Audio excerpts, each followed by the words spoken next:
So hello guys, कैसे हैं आप सब। आशा करता हूँ अच्छे होंगे, मस्त होंगे, मजे में होंगे। आज है हमारा पहला ब्लॉग। आज के बाद और ब्लॉग आया करेंगे। आज के बाद फनी फनी ब्लॉग आया करेंगे, इसलिए लाइक करें, सब्सक्राइब करें। आज के बाद फनी ब्लॉग आएंगे और आज पहला ब्लॉग है, इसलिए कोई मिस्टेक हो तो उसे इग्नोर करें। समर्पयतां देहि प्रतीक्षानुः नमः। जल छोड़िए मध्ये मध्ये मुखीयाज्ञं समर्पयामि। एतञ्जलि भूषणत्रय समृद्धिः नमः नमः। ताम्बूलं पुङ्गिफलं महादिव्यमनाङ्गवल्लीर्दयितं प्रकाशन्नपुर्गैवेदं नेतमयि मातः जातञ्जलि भूप्रकाशन एतं प्रतिष्ठाय नमो नमः। नमः सम्प्रतिष्ठाय नमो नमः। त्रयस्थै शम्भुः नमः। हस्तौ प्रजाल्यहम् देवो प्रकाशन्नमः। असंजति भो प्रकाशन्तिषन्नमः। दोधन्तिष्णुवन्तमहं सर्वदाय सम्प्रतिष्ठाय च नमो नमः। एतं तिष्ठै समर्पयामि। एतं प्रतिष्ठानमो नमः। प्रतिष्ठानपिष्ठादुरै समर्पयामि। एतं प्रतिष्ठानमो नमः। पुङ्गिफलं महादिव्यं नागवल्लीर्देदम्। ओम पुंगीफलं महादिव्यं नागवल्लीर्देदम् ऐलादचूर्ण संयुक्तं ताम्बूलं प्रतिगृह्यताम् नमः। संजदेभ्यो तु संजदेभ्यो प्रकाशन्ना प्रकायेवि संजतमहम्। एतं प्रतिष्ठानमत्रय समर्पयामि।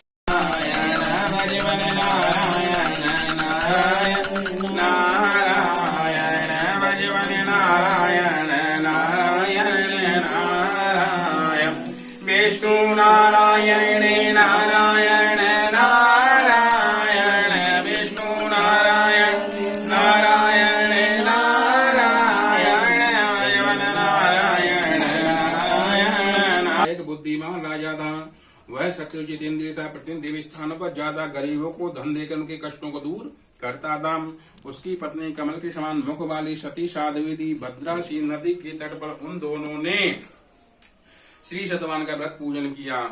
उस समय वहां एक साधु वैश्य आया। उसके पास व्यापार के लिए बहुत सा धन था। वह नाव को किनारे पर ठहराकर राजा के पास गया और राजा को व्रत करते हुए देखकर विनय के साथ पूछने लगा, हे राजन, भक्त चित्त से आप क्या कर रहे हैं? मेरी सुनने की इच्छा है, सो आप मुझे बतलाएं। राजा बोला, हे साधु, अपने बंधु बांधवों सहित पुत्र आदि प्राप्ति के लिए महाशक्तिवान श्री सतवान का व्रत पूजन कर रहा हूँ।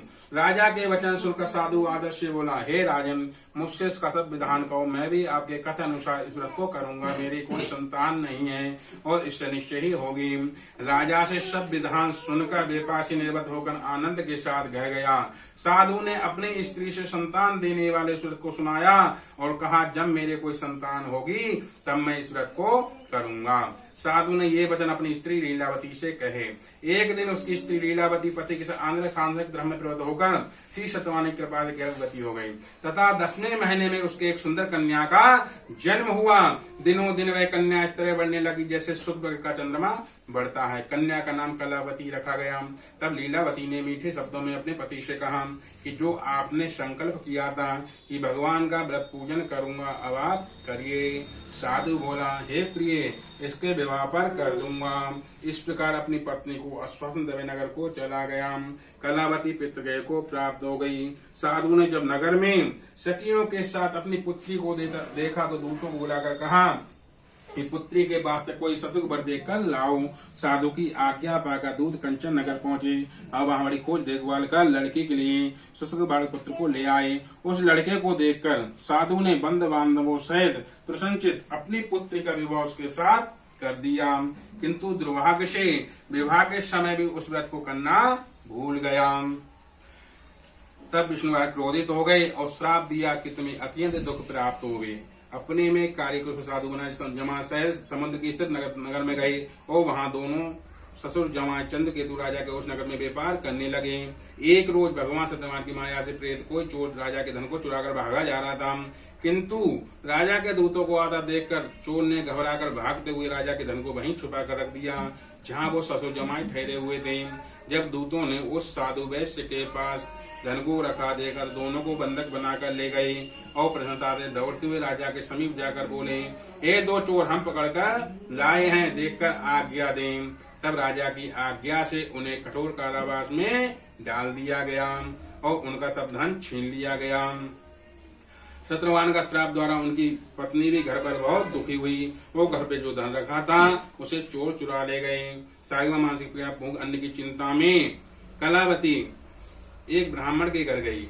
वहां उसने श्री सत्यवान का व्रत पूजन होते देखा। फिर कथा सुनी। प्रसाद ग्रहण करने का जब रात को घर आई तो माता ने कलावती से कहा, हे पुत्री, अब तक कहाँ रही हुआ, तेरे मन में क्या है? कलावती बोली, हे माता, मैंने एक ब्राह्मण के घर श्री सत्यवान का व्रत पूजन होते देखा। कन्या के वचन सुनकर लीलावती भगवान के पूजन की तैयारी करने लगी।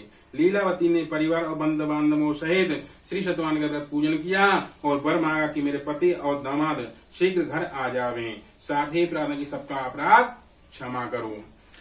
सत्यवान उस व्रत से संतुष्ट हो गए और राजा चंद्र को स्वप्न दर्शन देकर कहा, हे राजन, दोनों वैष्णवों को प्रातः काल ही छोड़ दो और उनका सब धन जो तुमने ग्रहण किया है उसे दे दो, नहीं तो मैं तेरा धन राजपुत्र आदि को नष्ट कर दूंगा।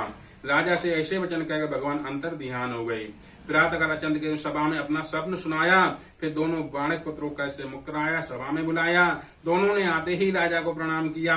राजा मीठे वचनों से बोला, हे मानवंश, ऐसा कठिन दुख प्राप्त हुआ है, अब तुम्हें ऐसा कोई भय नहीं है। ऐसा कहकर राजा ने उनको नए नए वस्त्र भूषण पहनाए तथा उनका जितना धन लिया था उससे दुगना देकर आदर सहित विदा किया।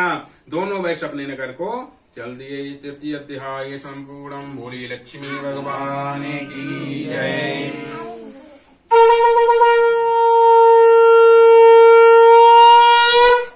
श्रीमन्नारायण नारायण नारायण श्रीमन्नारायण नारायण फलम।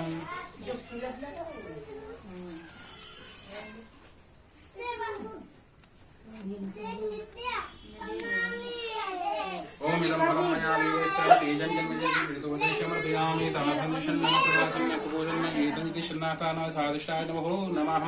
देवत्राय प्रतिष्ठाय च नमो नमः। 5 बार घी की आहुति दीजिए।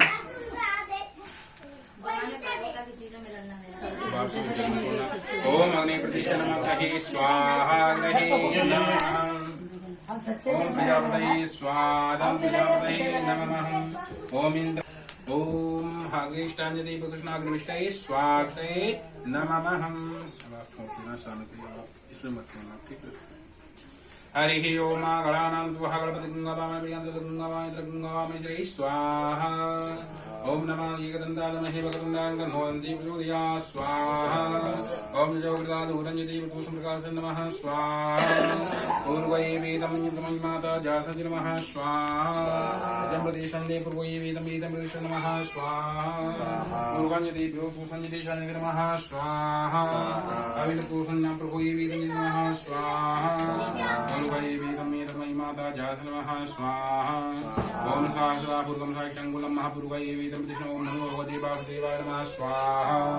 नमः संजति प्रकाशन्ति शनि नमः स्वाहा। अजोगराजन्ति वतुसंदिष्टा नमः स्वाहा। प्रकाशन्ति वतुसंदिष्टा नमः स्वाहा। प्रकाशन्ति वतुसंदिष्टा नमः स्वाहा।